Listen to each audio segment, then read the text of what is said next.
afternoon. I'm Lori Hayes with Philadelphia Parks and Rec. I am the Director of Urban Forestry. I welcome you to Love Your Park 2020 at home. And this is my garden.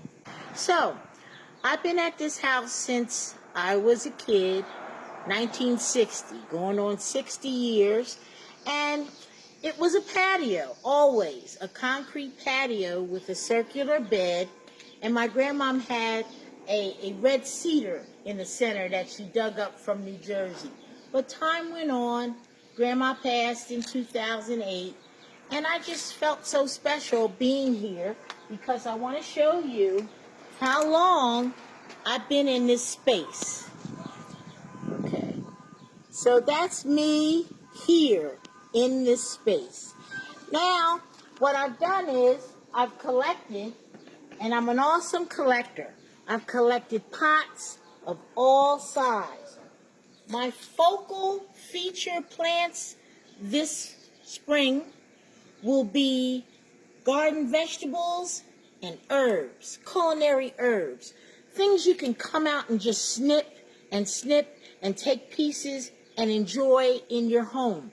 So I started a little bit before our shutdown date in the city, March 17th, I planted peas. I have peas here, garden peas, and they're ready to climb up this structure any day now.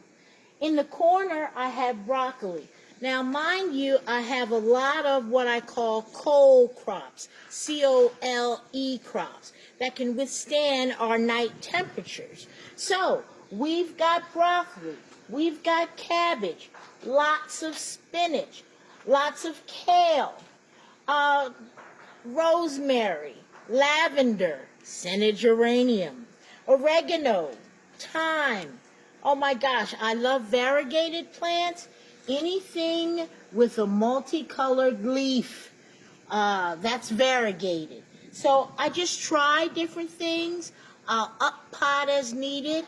I've just been making it happen and enjoying myself. With these quarantine days, you know you're limited as to where you can go, what you can do, who you can see. So, number one, the only seed I started was the peas. Everything else, they were pre-starts. So I just have collected what I can, and most of them come in these starter containers, which are easily transplanted. My soil is typically, I had to purchase soil, and it's this potting mix by Miracle Grow. I've also interplanted with onions. You can snip the tops off of those for salads. Some of these plants were here last year, and I tell you, you may see an Asiatic lily peeking in. Oh, I see a columbine down there. But those were pots I had last year. And the lilies, they go back to my grandmother, so I just couldn't do away with them. I'm just letting them grow. So we'll see what we get. So again, I get different pots. These were a favorite, these vertical stacking tier type pots. These were from the Family Dollar store. And last year they were $3 each. This year they were $1 each. And they interconnect, and you can put them on bricks. My plants aren't directly on the ground.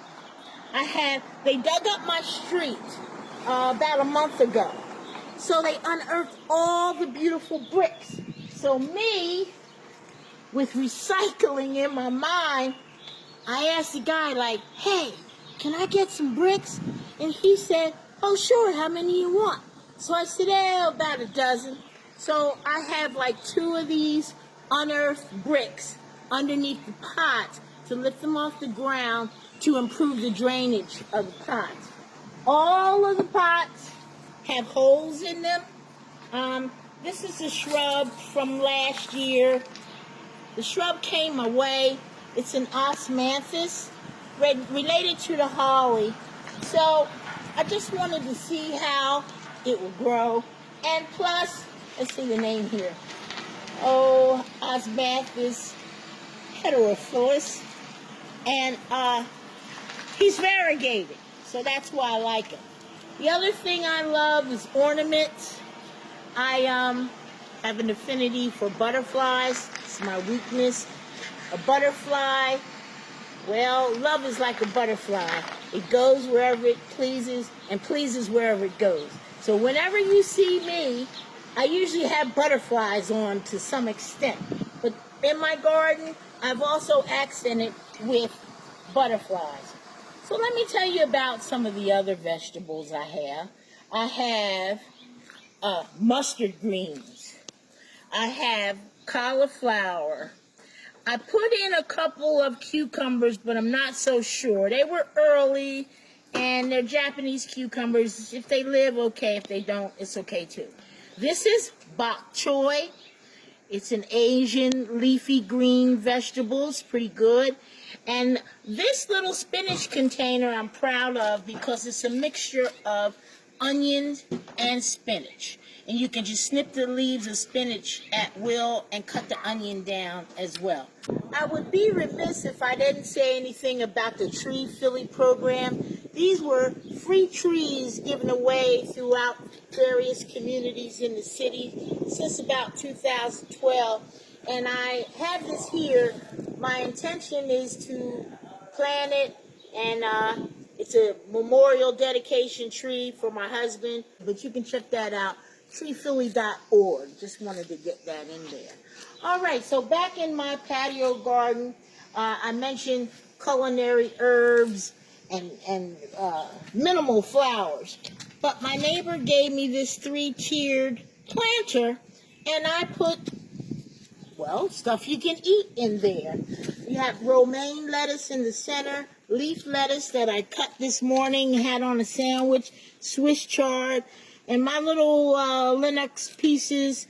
I just love my chipmunk. And that's only because I ran over a chipmunk one day in the park on Shimoni Drive. I just felt like, ooh, I gotta have a chipmunk. So I'm sorry. But anyway, red cabbage. And you know, they are somewhat constrained, but you can at least have it till they start folding in. And I'm just curious as how it'll grow. I've got carrots here, parsley. I've got a strawberry jar with strawberries here. The pine cones are just ornamental. I haven't decided what to do with this bed yet. Probably the summer crops in there. I have a stone that says Grandmom's Garden because without Grandmom, it wouldn't be a garden anyway. So also, I did something nifty with a utensil rack. I just saw somebody doing a container garden. So these are really for spoons and spatulas and such. But I put some rosemary and sweet potato vine just to see what they'll do for vertical gardening. Also, I use compost. Philly's Black Gold, Fairmount Park, organic compost. I used to bring it by the bucket, and I did mix some of that with the potting soil. So I have a compost base. If I had more space, I would compost here, but I'm not able to. But I do save the clippings, and when the water goes into the clippings, it's almost like a compost tea solution that I water with. I also have a nifty watering can, and I water things at will. I don't care if the water's muddy or dirty or anything like that. I feel that it's healthier, and I think the plants love it too. Whereas you can see just how easy it is to do this. I also like to say I'm doing herbs and veggies, but you still might like flowers. I've been like on an anti-flower this year because of My strong believes in the victory garden and all of that. Oh, lastly, one of my tree men made the bench. It was some leftover wood just stacked up, and I thought, oh, I need to raise some of these pots up. And 1, 2, 3, he made it at lunchtime. And I'm telling you 1, 2, 3 because that's like 3 boards. And it's just like phenomenal. If you engage your creativity, you can make it happen. One more little plug of maybe how I got into it. I was a kid, and back then you planted stuff in the back, and my grandfather planted tomatoes and collard greens faithfully every year. He would put peat moss in the soil, turn it under, and those 2 crops were ours. And then I went to Saul High School, class of 1978, FFA for Life, Future Farmers of America. So this is kind of what it is. If you know it, try to teach the kids. This is a positive space for positive thoughts and positive deeds. Now, a few challenges, maybe in your neighborhood. I can't say I got raccoons here, but they are around the corner. Squirrels haven't come to dig. But overall, this little space in the heart of West Germantown has been easy. It's easy. So this is where I am when I'm not out in the park rec life. So on that note, I thank you. I hope I've covered everything. I've had fun doing this. Thank you to the stewardship team, Elisa, everyone, communications, for even thinking of me to do this. So this is my garden, Germantown, Lori Hayes, out.